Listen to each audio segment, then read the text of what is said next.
To answer the question that has plagued mankind for centuries, yes, Alpha Shield is the best module in the game. I don't care what anyone tells me. Yes, we are back with another module breakdown, this time on Alpha Shield. I know it is long overdue, and that is just because I haven't had the time to make one of these, and any time that I did have the time to make one of these, it just went horribly wrong, and then I got angry, and then I didn't want to do one, and then I just didn't do one. So we've established the fact that Alpha Shield is better than all of the other shields, but what are we going to do to demonstrate that? Obviously we aren't going to do a test of strength, whether or not it's stronger than an Omega Shield of the same level, because that's just not going to happen. No, the reason that Alpha Shield is better than all of the other shields is because it is very, very hydrogen friendly. That is a good thing, of course. We are all about preserving the environment and keeping it, green and stuff. So the fact that it's hydrogen friendly, of course, that's going to help out in that. We're going to save global warming and ice and polar bears and all that. Global warming doesn't actually happen in Hades Star. How do you know? What readings do you have of the temperature in Hades?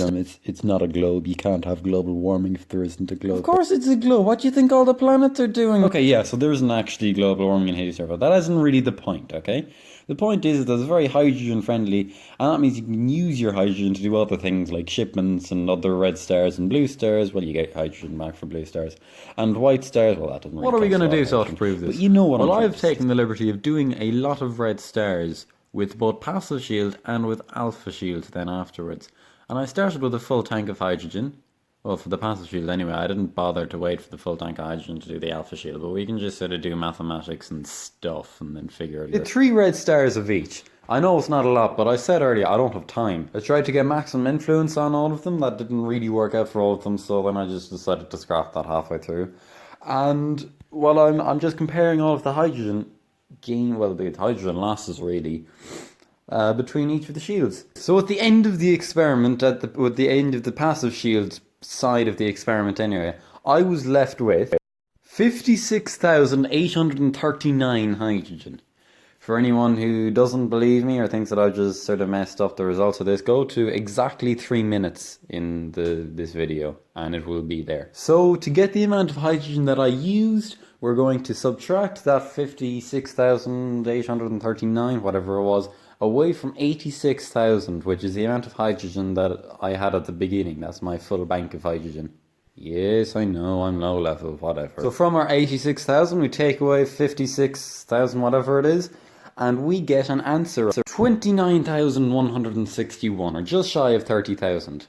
Now that is a lot of hydrogen. I wasn't going easy on hydrogen for either shields. To be honest, going into this experiment, I thought Alpha Shield is useless, but I'm going to have to get to it eventually. So, I wasn't actually giving any bias towards any shield. That's just the amount of hydrogen that I happened to use for these runs.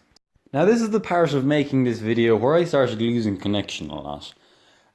So, basically, that sort of made it a little bit more fun doing this. Sorry, did I say fun? Sorry, what I meant to say was an absolute pain. But it's basically the same thing. What that meant, of course, was that I ended up cutting out, completely cutting out, just before I jumped out. Which means that I didn't get to calculate the hydrogen for jumping out, and also for going to my research station and back again, because of course I did that before I switched to Alpha Shield, so that was counted in the amount of hydrogen that I used, so it was a little bit more than what it would have been otherwise. However, we are going to count for that. We are just going to add on that extra bit of hydrogen. We're just going to sort of guess it. Very scientific about this, as you can see. So at the end of the Alpha Shield part of the experiment, I was left with 43,782. At least I think that's what's on the screen. So we're going to take an extra, say, 500 off of that. So we're going to bring it down to about 43,200 and whatever was up there. I can remember the 700 bit, I can't remember anything else. So if we take away our 40 whatever thousand it was from our 50 whatever thousand it was, we get a total of 13,557. Now if we take that from our 29,000 or so, we get a total of 15,604. That is the amount of hydrogen that we've saved over the course of the experiment. You're using 2.25 times as much hydrogen using passive shield than you are using alpha shield. And remember, this was a 100% scientific experiment. Either way, you can see that you're saving a lot of hydrogen by doing it, and in turn, you are saving the planet. No, you're not saving the planet by. So if you enjoyed this video, go on, subscribe and hit the like button and plant a tree or something. Save the environment. Yes, that one will actually save the environment. Thank you. See, I told you. Alpha Shield will save the environment. No, that's not what I said. Yeah, of course you did. That's what you meant to say. You know it. That was really not what I meant to say. If you enjoyed this video, sadly we're running out of time. We had to cut him off. So see you next week. Well, probably next month or something like that. Just hit that notification icon.